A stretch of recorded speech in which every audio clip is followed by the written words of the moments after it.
moments during the trial when you came on board? Well, the project went to air in February 2021, and unless you were living under a very heavy rock or had been stuck overseas during the pandemic, and even then, you would not have failed to have been aware of this allegation or this, from the media's perspective, story. What made it a very important matter for us to act for Bruce was, without having met him, without knowing anything about the case, as at the time we were asked to act for him, certainly my perception was that this was Alice in Wonderland, sentence first or verdict first, trial later, because there was so much material out there that was just simply, he's guilty and we've just got to go through this process of a trial. I saw that as a significant undermining of the rule of law and the presumption of innocence and due process, and I wanted to be part of an attempt to at least give this man a fair trial in the face of what I and many other people had considered was such adverse publicity that he could never actually get a fair trial.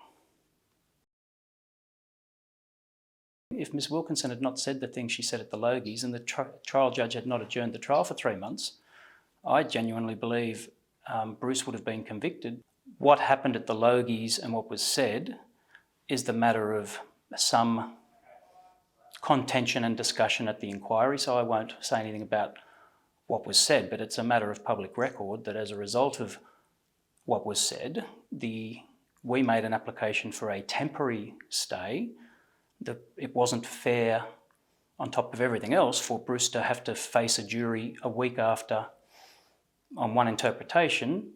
There were public statements again, basically saying Miss Higgins is a true victim of a true crime and the trial is just a formality. So we said we needed to have some time, we needed to stay in order to put some distance from that speech in the minds of any potential jurors. And the Chief Justice agreed and the trial was put off for 3 months. If it wasn't for Ms Wilkinson's speech, we would have gone into that trial without so much material that we subsequently came into possession of, either through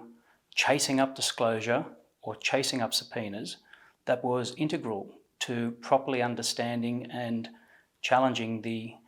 complainant's allegations. There's no such thing as jury whispering. I've done criminal trials or been involved in them for over 30 years and I've never known what a verdict would be, but it's almost like something that everybody does. We spend our entire lives and the trial dealing with admissible evidence, probative evidence, but then as soon as a jury goes out to consider its verdict, we all think we're experts at determining because someone raised an eyebrow or sat in a different seat or giggled at some comment that we know what they're thinking, and that's just, it's just not true. I was always concerned that because of the pre-trial publicity, because there were so many people who were exposed to and influenced by the pre-trial publicity, that we would struggle to get necessarily 12 unbiased, unaffected jurors. And in some respects that was borne out by the number of people in the jury pool who quite properly, when the Chief Justice asked that anyone who thought they might have some pre-existing bias, either for or against the complainant or the accused, or had attended the March for Justice or subscribed to particular views about sexual assault, or even had own experiences that meant that they could not bring a fair mind to the role of a juror, to come forward. And a lot of people did. But we were never able to be sure that some of the people who didn't come forward may have had strongly held views and were going to not come forward because they wanted to ensure justice as they perceived it would be done. I gave evidence in relation to my perceptions of concerns about the Victims of Crime Commissioner having, walked in and out of court with Ms Higgins. It's one of the terms of reference, and it's,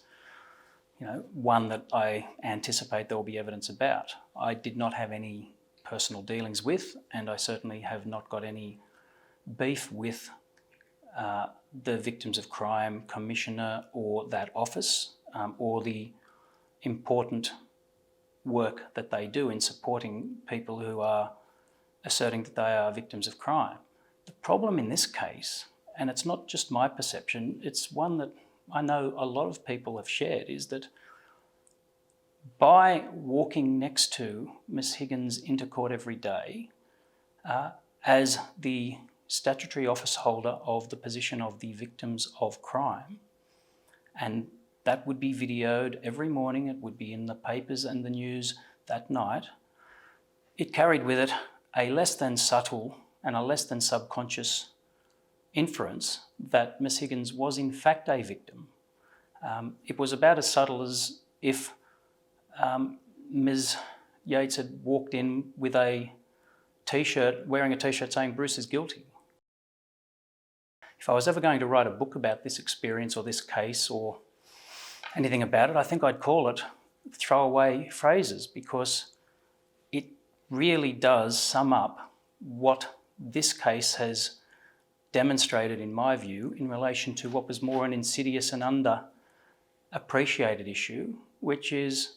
this conflict and this tension and this slow bracket creep between the presumption of innocence on the one hand and believe all women, or in a sexual assault people don't make anything up, and to the undermining of a presumption of innocence. Due process and the presumption of innocence are not throwaway phrases, they are the cornerstones of the rule of law. And if we want to have a debate about what the presumptions should be, whether there should be an onus of proof, whether an accused person should not have a right to silence, those things should actually happen in an informed way publicly, rather than this insidious suggestion that that's what the system is, but it's not good, it's not right, and let's really just not take any notice of it.